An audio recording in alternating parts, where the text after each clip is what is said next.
terutama tadi dari pasal 32A tadi ya, penunjukan pihak lain sebagai pungut pajak, dan juga tata cara pungutan, penyetoran dan atau pelaporan pajak yang dipungut oleh pihak lain atas transaksi pengadaan barang dan atau jasa melalui sistem informasi pengadaan pemerintah.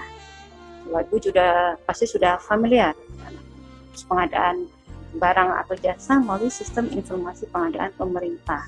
Nah, ini nanti ada yang tadi disebutkan oleh Pak Rudi juga bahwa ada angin segar, bahwa selama ini Bapak Ibu sebagai bendahara atau instansi pemerintah yang melakukan pemungutan pajaknya dan juga melakukan penyetoran dan pelaporan pajaknya, nantinya melalui PMK 58 ini akan dilakukan oleh pihak lain yang ditunjuk. Baik, selanjutnya.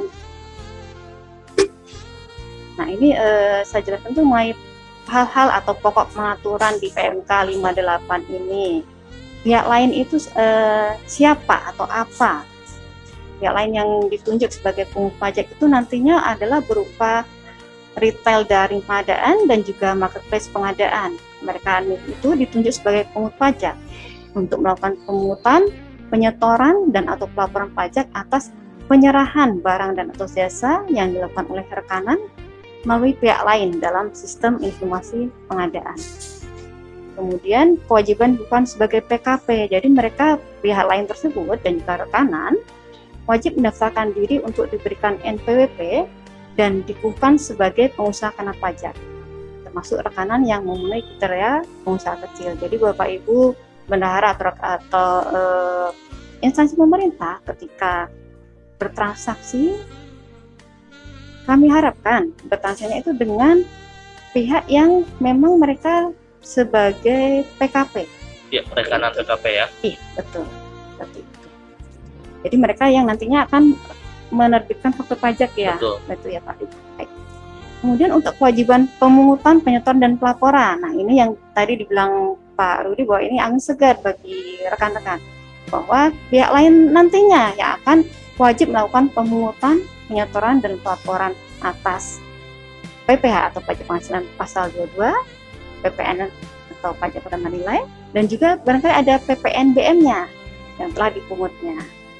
Kemudian besaran pungutan pajaknya, nah ini yang sedikit berbeda, bahwa PPh pasal 22 biasanya kan sebesar 1,5%.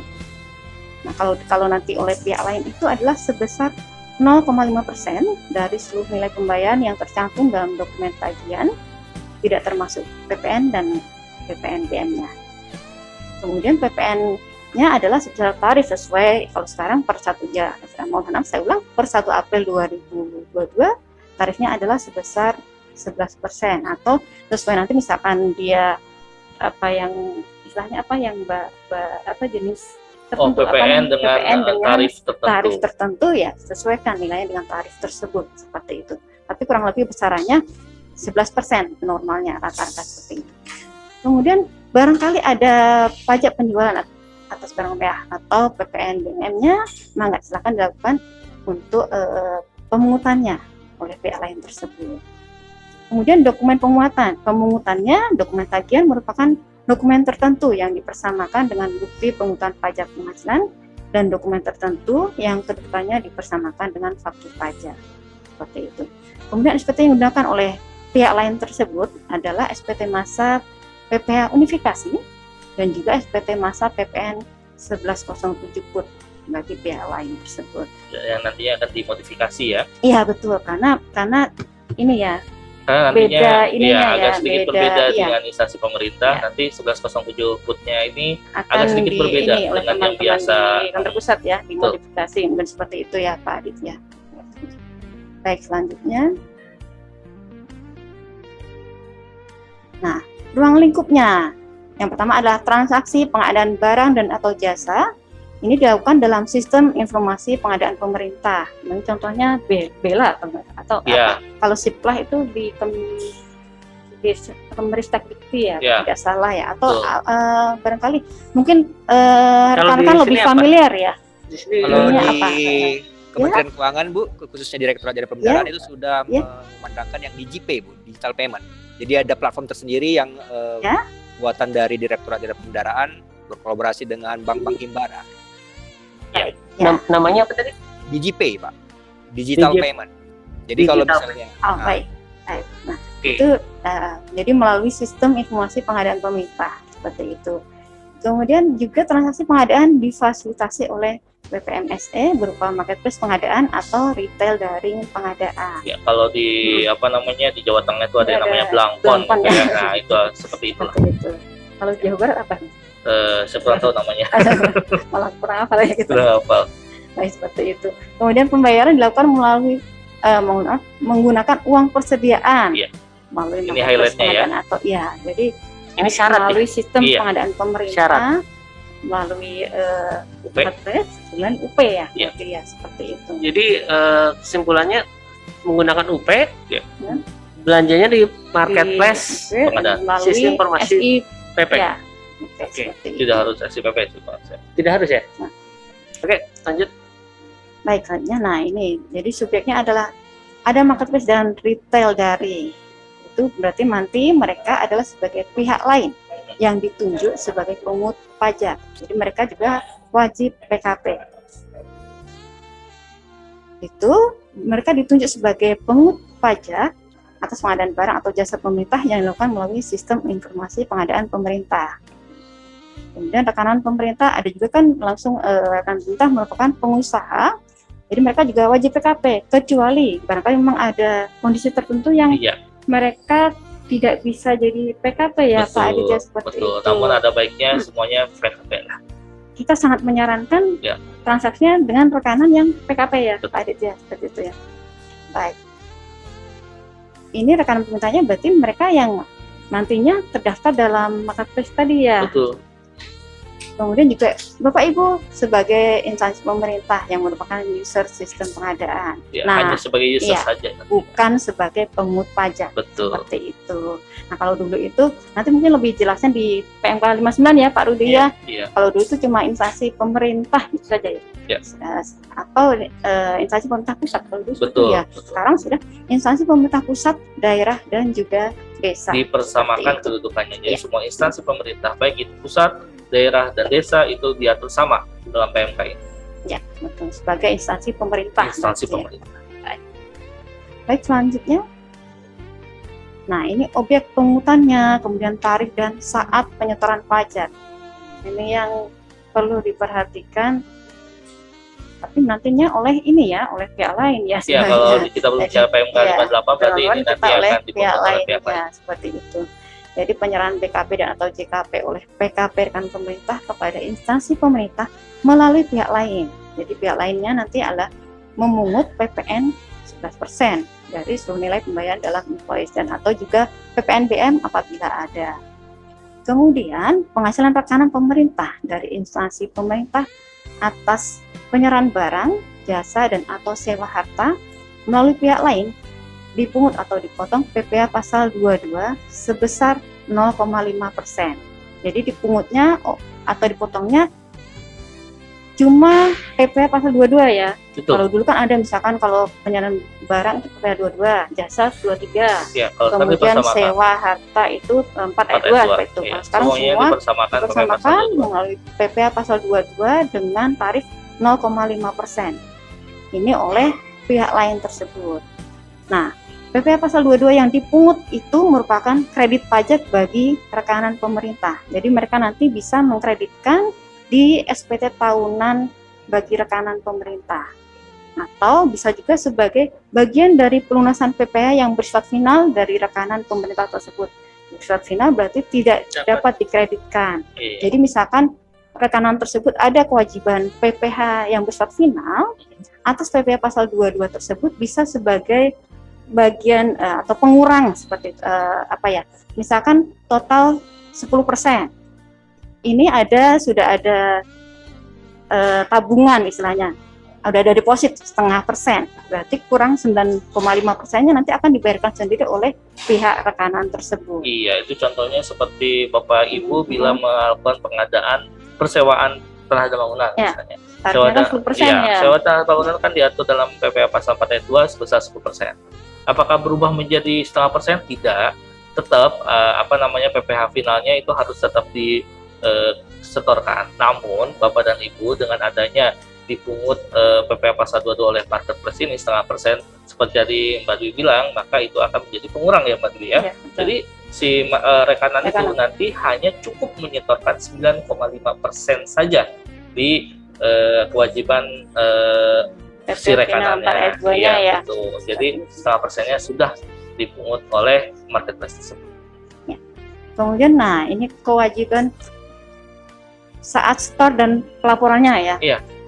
Untuk PPN dan PPh Pasal 22 sama, berarti ini di store oleh pihak lain tersebut tiap masa pajak paling lambat tanggal 15 bulan berikutnya. Iya, sama itu kayaknya. Ya, kemudian untuk pelaporannya tiap masa pajak paling lama tanggal 20 bulan berikutnya. Ya. Itu ya. Berarti karena ini kan tadi menggunakan SPT unifikasi dan juga SPT 1107 put. Betul. Berarti sama ininya batas akhir pelaporannya. Betul. Seperti itu. Baik, selanjutnya. Nah, pihak lain tersebut tidak melakukan pemungutan pajak untuk PPh Pasal 22 atas pembayaran sehubungan dengan penyerahan jasa angkutan umum oleh rekanan wajib pajak orang pribadi. Kemudian pembayaran atas transaksi yang dilakukan oleh rekanan yang pembayarannya melalui mekanisme pembayaran langsung. Iya. Seperti itu. Contohnya seperti ini. Jadi sesuai dengan petunjuk dari kantor pusat dan juga melihat kenyataan yang ada, katanya bendahara ini dapat bertransaksi dengan penyedia jasa angkutan umum yang rekanannya wajib pajak orang pribadi, misalnya Grab atau Gojek. Nah, ini online, ini transportasi online. Iya, seperti itu. Nah, boleh nyebut merek? Tidak apa-apa, biar jelas. Biar jelas, saya kalau online nanti bingung. Seperti itu. Nah, itu kan masalahnya adalah mitra ya. Kalau kita nyebutnya, kalau mereka nyebutnya mitra. Nah, kita nggak bisa bertransaksi langsung dengan Gojeknya atau Grabnya, tapi dengan mitranya, yaitu dengan wajib pajak orang pribadi. Oleh karena itu, di sini kita tidak bisa memungut PPh Pasal 22 itu atas yang orang pribadi. Jadi untuk yang transaksinya ada penyerahan jasa angkutan umum rekanan wajib pajak orang pribadi tidak dipungut PPh Pasal 22. Pun demikian yang pembayarannya melalui mekanisme pembayaran langsung. Jadi kan di sini tadi sudah dipersyaratkan ya Mbak Dwi ya, hanya melalui UP gitu. Silakan Mbak. Baik, lanjutkan untuk PPN atau PPNBM-nya yang tidak dilakukan pemungutan pajak oleh pihak lain tersebut, yaitu atas penyerahan barang dan atau jasa yang tidak dikenakan PPN. Tentunya dong ya. Kemudian sama seperti tadi PPh 22 atas penyerahan jasa angkutan umum oleh orang pribadi. Kemudian penyerahan barang dan atau jasa yang tidak dipungut PPN atau dibebaskan dari PPN. Tadi ada yang tidak dikenakan PPN, kalau ini tidak dipungut atau dibebaskan dari PPN. Kemudian penyerahan barang dan atau jasa yang dilakukan oleh rekanan yang pembayarannya dilakukan melalui mekanisme pembayaran langsung sama seperti PPh Pasal 22. Seperti itu. Selanjutnya. Baik, selanjutnya. Nah, kemudian bagaimana tentang faktur pajak dan juga bukti pungutan PPh Pasal 22-nya? Iya. Ini invoice yang diterbitkan oleh sistem PMSE atau pihak lain tersebut diperlakukan sebagai dokumen tertentu yang dipersamakan dengan faktur pajak. Iya. Dan juga dokumen yang dipersamakan dengan bukti pungutan PPh. Ya, di sini jelas ya Bapak Ibu, ada sedikit penyederhanaan. Ya. Penyederhanaan. Jadi nantinya dokumen invoice-nya itu nanti akan dipersamakan sebagai faktur pajak yang akan dijadikan dasar nanti untuk disampaikan kepada Bapak Ibu sebagai pihak pembeli ya. Kemudian juga nantinya invoice itu juga nanti dipersamakan sebagai bukti pemungutan PPh juga. Begitu. Ini ya tujuannya untuk lebih mempermudah dari si marketplace itu. Betul, seperti itu. Nah, di invoice tersebut paling sedikit memuat nama dan NPWP rekanan. Tentu saja. Ya. Kemudian nama dan NPWP pembeli atau penerima jasa. Ya, instansi pemerintahnya. Kemudian nama dan NPWP pihak lain. Marketplace-nya atau itunya. Atau retail daringnya. Ya. Kemudian jenis barang dan atau jasa yang ditransaksikan. Betul. Itu kemudian seluruh nilai pembayaran atau transaksi yang dilakukan melalui pihak lain tersebut. Kemudian jumlah PPh yang dipungut, jumlah PPN atau PPN dan PPNBM yang dipungut, dan juga tentunya harus ada nomor dan tanggal pembuatan dokumen tagihan. Betul. Meskipun tadi sifatnya adalah untuk mempermudah, namun tentu saja harus standarnya harus tetap ada karena ada standar faktur pajak ya. Di sana tetap harus memuat NPWP-nya, pembeli, penjual, kemudian marketplace-nya, jenisnya, jumlah total pembayarannya, berapa PPh yang dipungutnya, berapa PPN atau PPNBM yang dipungut, serta nomor dan tanggalnya itu harus jelas. Tanggalnya jangan lupa ya. Jangan lupa. Baik, selanjutnya. Nah, ini tadi SPT masa bagi pihak lain karena mereka nantinya akan sama seperti IP ya, instansi pemerintah menggunakan SPT masa unifikasi PPh dan juga SPT masa PPN 1107 Put karena kan tadi seperti dijelaskan bahwa pihak lain tersebut nantinya akan sebagai pemungut seperti itu, menggantikan IP ya. Betul. Angin segarnya tadi ya. Betul. Seperti itu. Dan juga nah ini pihak lain tadi melakukan pelaporan pajak yang sudah dipungut PPh dan PPN maupun apabila termasuk di dalamnya PPNBM itu paling lama tanggal 20 setelah akhir masa pajak atau tanggal 20 bulan berikutnya seperti itu. Kemudian data invoice yang dibuat melalui sarana atau sistem pihak lain tersebut dipertukarkan secara elektronik dengan BJP melalui saluran tertentu yang ditentukan oleh BJP. Ini berarti diatur nanti ya oleh pihak kita ya. Sebagai alat kontrolnya tentunya nanti data-data invoice tersebut harus dikirim ke DJP, nanti ada saluran khususnya. Namun sambil menunggu itu SPT masa ini juga sebelum jadi gitu ya. Jadi nanti pembayaran atau SSP-nya ini dipersamakan sebagai SPT gitu sampai menunggu jadi yang PPN putnya sama SPT unifikasinya karena harus ada sedikit modifikasi. Ada deploy-nya seperti itu ya di dalam SPT masa unifikasi PPh maupun SPT masa PPN 1107 Put untuk pihak lain tersebut ya Pak Adit ya. Seperti itu. Baik, selanjutnya ini gambaran pemungutan pajak oleh pihak lain. Ini ya bisa biar lebih jelas ya. Iya, nanti bagaimana instansi pemerintah di sebelah mana ya. Betul. Seperti itu. Baik, yang pertama nanti pihak merchantnya input data NPWP dan juga checklist sebagai PKP. Tentu saja harus PKP. Iya, betul. Kemudian instansi pemerintah melakukan belanja. Sebentar, maaf. Ya, baik. Instansi pemerintah melakukan belanja di mana harga plus PPN. Kemudian marketplace-nya atas nama merchantnya membuat invoice tentu saja. Dan juga marketplace-nya nanti menuliskan uang dari instansi pemerintah sudah dikurangi dengan PPh pasal 22 dan PPN yang dipungut. Jadi sudah bersih ya Bapak Ibu yang diterima oleh merchantnya ya. Jadi sudah bersih ya Bapak Ibu, cukup membayarkan sejumlah harga barang ditambah PPN-nya ditambah PPh-nya. Semuanya kasihkan. Nanti harga barang plus PPN. Betul harga barang plus PPN. Maaf. Kalau PPh-nya nanti PPMS ya. Oke, baik. Selanjutnya nanti pihak marketplace-nya tentunya kewajibannya adalah menyetor dan melaporkan PPh maupun PPN yang telah dipungutnya tersebut. Di mana PPh-nya tadi PPh pasal 22 0,5% dan juga PPN-nya 11%. Dan melaporkannya kalau PPN melalui SPT masa 1107 Put dan juga PPh tadi PPh pasal 22-nya ya dipungut dalam SPT masa PPh unifikasi. Ini sambil menunggu SPT masa ini selesai dimodifikasi oleh tim kita ya, tim BJP ya seperti itu. Baik, selanjutnya kalau tadi oleh pihak lain, pihak marketplace-nya, ini yang oleh retail daringnya. Betul. Seperti itu. Nah, pihak retail daringnya melakukan penjualan menggunakan sarana PMSM melalui SIPP. Kemudian pihak instansi pemerintah melakukan belanja, di mana nantinya retail daring tersebut tentunya harus membuat invoice dan memungut PPh pasal 22 dan PPN dari pembayaran yang nanti rekan-rekan bayarkan seperti itu. Sama juga pihak lain retail daring tersebut harus melakukan penyetoran atas PPh dan juga PPN yang telah dipungut dan juga melaporkannya dalam SPT masa seperti itu. Baik, selanjutnya